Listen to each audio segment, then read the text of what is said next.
Assalamualaikum warahmatullahi wabarakatuh. Perkenalkan, nama saya Tiara Ika Oktavianti dengan NPM 19210200521. Saya salah satu mahasiswi dari Universitas Islam Negeri Lampung, Fakultas Syariah, Prodi Hukum Tata Negara. Di sini saya sebagai perwakilan kelas saya, yaitu kelas I semester 4, untuk mempresentasikan hasil kerja kami untuk memenuhi tugas UAS mata kuliah Hukum Tata Negara dengan dosen pengampu Bapak Rudi Santoso, SHI, MHI, MH. Bab pertama, pembahasan, yaitu latar belakang.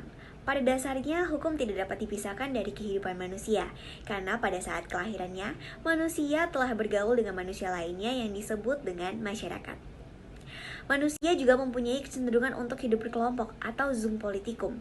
Dalam hidup berkelompok itu, maka manusia berinteraksi dengan manusia lainnya, sehingga hal tersebut tidak menutup kemungkinan untuk terjadi konflik atau pertentangan di antara mereka.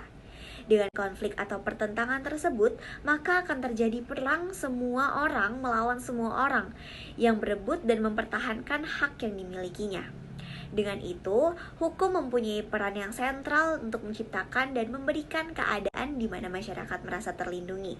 Dan juga hukum menawarkan perlindungan terhadap sewenang-wenang, perlindungan terhadap anarki, dan juga perlindungan terhadap tirani yang dilakukan oleh pihak lain. Rumusan masalah.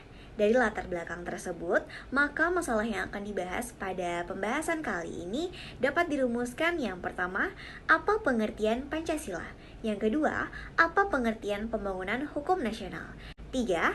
Apa tujuan pembangunan hukum nasional sebagai implementasi tujuan nasional? 4. Bagaimana Pancasila dalam landasan pembangunan hukum nasional? Selanjutnya, tujuan. Tujuan dari rumusan masalah tersebut adalah: yang pertama, untuk mengetahui pengertian Pancasila. 2. Untuk mengetahui pengertian pembangunan hukum nasional. 3. Untuk mengetahui tujuan pembangunan hukum nasional sebagai implementasi tujuan nasional. Yang keempat, yaitu untuk mengetahui Pancasila sebagai landasan pembangunan hukum nasional. Pada bab kedua, pembahasan, kami membahas yang pertama mengenai pengertian Pancasila. Di sini ada dua bahasan. Yang pertama, pengertian Pancasila secara etimologis, dan yang kedua, secara terminologi. Secara etimologis, Pancasila berasal dari bahasa Sanskerta yang terdiri dari dua kata, panca dan sila. Panca berarti 5 dan sila berarti dasar. Sila juga dapat diartikan sebagai aturan yang melatar belakangi perilaku seseorang atau bangsa, kelakuan atau perbuatan yang menurut adab atau sopan santun, akhlak, dan moral.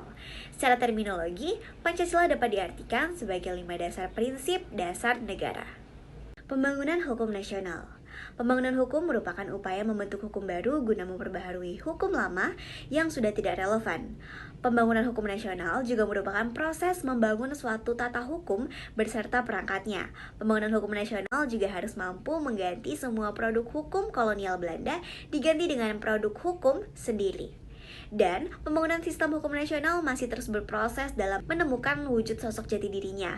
Hukum nasional di bidang perdata misalnya, yang masih berlaku sampai sekarang ini masih memiliki 3 wajah, yaitu hukum Belanda, hukum adat, dan juga hukum Islam. Atas dasar kesadarannya pluralitas hukum, maka pemerintah telah merumuskan kebijakan pembangunan hukum seperti yang dirumuskan oleh GBH 1999 yang meliputi yang pertama, mengembangkan budaya hukum di semua lapisan masyarakat.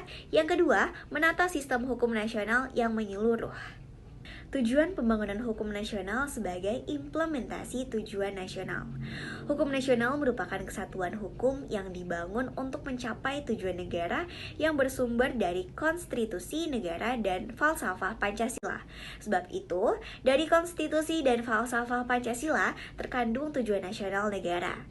Tujuan nasional yang pada hakikatnya merupakan tujuan negara, yaitu melindungi bangsa Indonesia, memajukan kesejahteraan umum, mencerdaskan kehidupan bangsa dalam rangka mewujudkan kemasyarakatan yang adil dan makmur, baik material maupun spiritual. Agar tujuan harus mencerminkan Pancasila seperti yang tercantum dalam pembukaan alinea keempat pembukaan Undang-Undang 1945. Pancasila sebagai landasan hukum pembangunan nasional.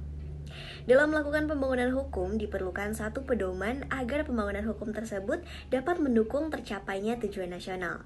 Pembaharuan sistem hukum nasional yang selama ini ingin diwujudkan adalah sistem hukum nasional berPancasila. Menurut Sujipto Raharjo, mengemukakan bahwa filsafat Pancasila beserta tujuannya itu tercantum dalam pembukaan Undang-Undang 1945 yang menjadi kerangka acuan pembinaan tata hukum yang baru. Di dalam Pancasila terkandung nilai-nilai religius, humanistik, maupun demokratis. Menurut Ismail Saleh, bahwa dengan dijadikannya Pancasila sebagai dasar dalam pembangunan sistem hukum nasional, maka di dalam sistem hukum tersebut, Indonesia tidak boleh pertentangan dengan antara hukum tertulis dengan hukum tidak tertulis. Dari penjelasan tersebut, kami dapat menarik kesimpulan bahwa Pancasila merupakan dasar dari kata panca yang berarti 5 dan juga sila yang berarti dasar, sendi, asas, atau peraturan tingkah laku yang penting dan baik. Dengan demikian, Pancasila merupakan 5 dasar yang berisi pedoman atau aturan-aturan tingkah laku yang penting dan juga baik. Pembangunan hukum nasional juga merupakan proses membangun suatu tata hukum beserta perangkat yang berkaitan dengan penegakannya.